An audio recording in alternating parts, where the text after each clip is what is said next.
నమస్కారం. నా పేరు ముల్లా జాకీర్ హుసేన్, నందికొట్కూరు క్లస్టర్ ఇన్ఛార్జ్, రాష్ట్ర తెలుగుదేశం పార్టీ లీగల్ సెల్ కార్యదర్శి. నిన్న జరిగిన తాడేపల్లిగూడెంలో ఉమ్మడి జనసేన తెలుగుదేశం పార్టీ సభ జరిగింది. ఈ సభకు తండోపతండాలుగా జనాలు హాజరయ్యారు. లక్షలాదిగా ఈ సభకు హాజరై నేల ఈనిందా అన్న చందంగా ఈరోజు మహాసభను విజయవంతం చేశారు. ఉమ్మడి జనసేన తెలుగుదేశం పార్టీ ఆధ్వర్యంలో తాడేపల్లిగూడెంలో జరిగిన సభను చూస్తే తాడేపల్లి ప్యాలెస్లో జగన్మోహన్ రెడ్డి గారికి వణుకు పుట్టింది. ఇక వైనాట్ 75 కాదు, వైనాట్ పులివెందల అనే విధంగా ఆయన ఆలోచనలో పడ్డాడు. ఫస్ట్ వైనాట్ 175 కాదు, వైనాట్ పులివెందల అని మేము చెప్తున్నాము.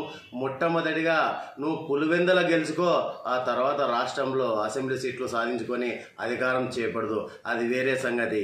ఈరోజు ఉమ్మడి జనసేన తెలుగుదేశం పార్టీ జనాలను చూస్తూ ఉంటే రాబోయే ఎన్నికల్లో 175కు 150 స్థానాలకు పైగా తెలుగుదేశం పార్టీ సాధించి తీరుతుందనే నమ్మకము ఈ మాలో ఆత్మవిశ్వాసాన్ని నిన్న జరిగిన ఈ సభ ద్వారా ఆత్మవిశ్వాసం పెరిగింది.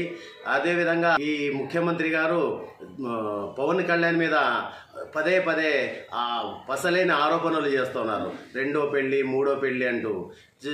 నిన్న జరిగిన సభలో జగన్ గారికి పవన్ కళ్యాణ్ ఒక మాట అన్నాడు, మూడో పెళ్లి చేసుకుంటే నాలుగో పెళ్ళాం ఎవరు అనేది, నాలుగో పెళ్ళాం నువ్వే జగన్ అనేసి ఓ మాట అన్నాడు. ఇప్పుడైనా నువ్వు సిగ్గు తెచ్చుకొని పర్సనల్గా అతని మీద విమర్శలు మాని రాష్ట్ర అభివృద్ధికి నువ్వు ఏం చేసావో ప్రజలకు చెప్పి ఆ తర్వాత ఓట్లు అడుగు జగన్ అనేసి ఈ సందర్భంగా నేను